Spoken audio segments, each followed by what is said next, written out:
para que lo reflexionemos incluso filosóficamente como dos periodistas de carrera, que generalmente se considera esta profesión como una profesión muy, pues muy bonita, hasta cierto punto loable, pero también ha sido una profesión con la que se ha abusado de los derechos de las personas, el derecho que tienen a la información, como lo mencionabas antes.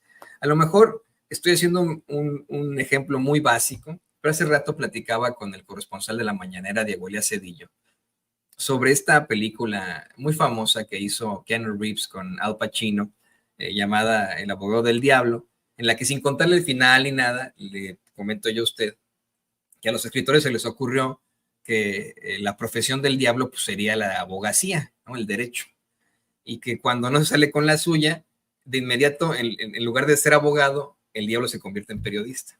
¿Por qué? Bueno, porque en estas dos profesiones se manejan valores muy, muy importantes que dependen absolutamente de la integridad, de la ética. Por supuesto que los abogados deben luchar por la justicia, deben velar por defender los derechos de las personas, y los periodistas tenemos que compartirle y buscar siempre llevarle a usted esa verdad con justicia, intentando siempre motivar a sociedades mucho más democráticas con el espíritu crítico. Son los periodistas militantes los que han conseguido grandes transformaciones del mundo, y al mismo tiempo hay que reconocerlo, por supuesto, a lo largo de la historia se han presentado serios problemas de noticias falsas.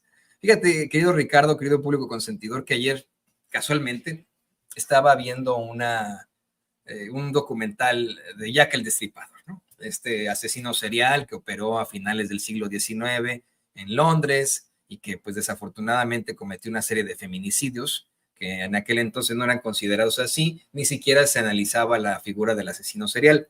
Y se plantea que una de las cartas que se le atribuyen a este sujeto fue más bien una fabricación, un montaje y lo menciona como tal, de un periodista sensacionalista de la época.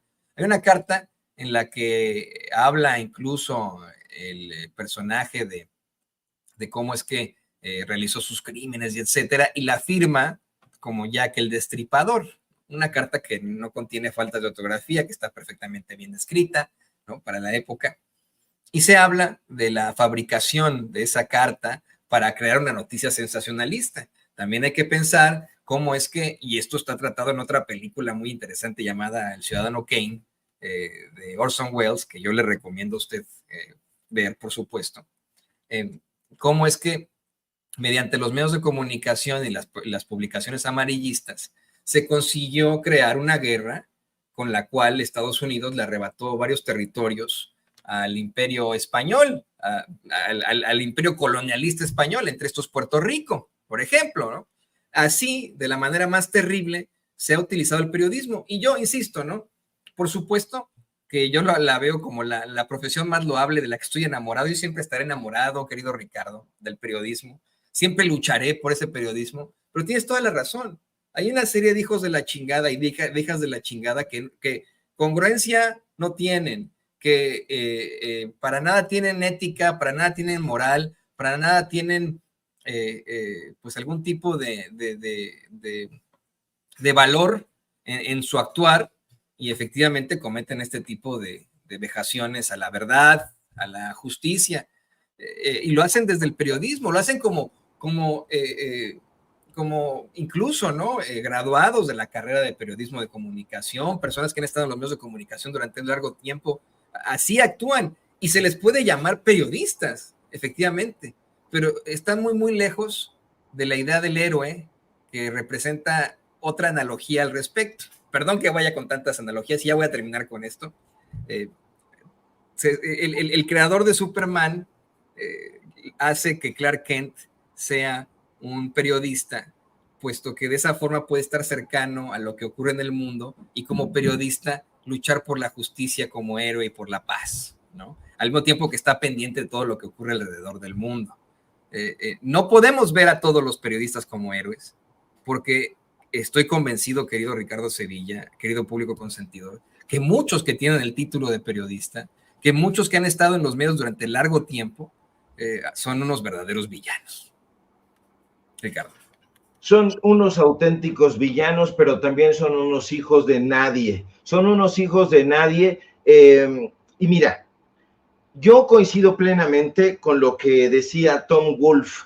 Tom Wolfe, el periodista estadounidense, decía que en el periodismo de las buenas conciencias, así lo denominaba él, lo representaba como una pared blanca donde todo en apariencia era armónico, y ahí estaba la pared blanca, pero el oficio del periodista era precisamente llegar y posarse en esa pared blanca, aparentemente inmaculada, como una mosca. Y entonces precisamente por eso él hablaba de que el periodista era la mosca en la pared. El periodismo es eso, la mosca en la pared. Yo me asumo como una mosca en la pared, o como decía también Hunter Thompson, el creador del periodismo gonzo, que es el periodista que se mete a las noticias, que participa de ellas, que hace crónica en primera voz, para darle a conocer su punto de vista y compartirle la visión que él tiene. Era una mosca en la sopa, o eres mosca en la sopa, o eres la mosca en la pared, pero de ninguna manera puedes asumirte como la pared.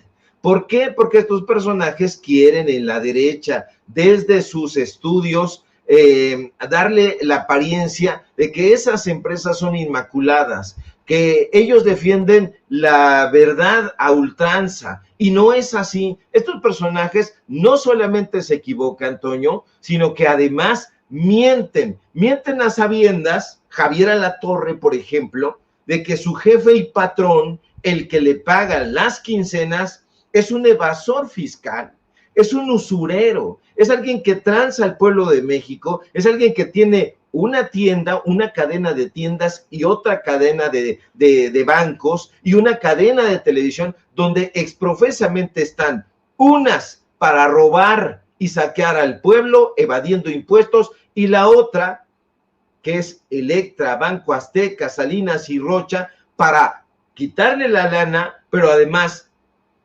la televisora, para justificar todas esas tranzas y todas esas triquiñuelas, para decirle a través de sus periodistas, estos periodistas sin ética, que lo que ellos están haciendo es correcto. No es correcto, ni es ético, y ellos lo saben. Y cuando tú sabes que estás mintiéndole en la cara al pueblo de México, a la nación que te vio nacer, a la nación que te vio formarte, entonces, ¿qué estás haciendo? Traición a esa nación, traición a ese país, traición a ese pueblo al que le has mentido durante años. Entonces, precisamente por eso hay que advertir a la gente que consuma otro tipo de periodismo. Yo no le estoy diciendo que me consuma a mí o que consuma sin censura. Lo que estoy diciéndole es que usted se ponga en actitud rigurosa y que vea de parte de quién son estos mensajes en apariencia blancos, y que decida usted si forma parte de toda esa pared blanca de mentiras o si se convierte en el personaje incómodo o si se convierte en la mosca en la pared.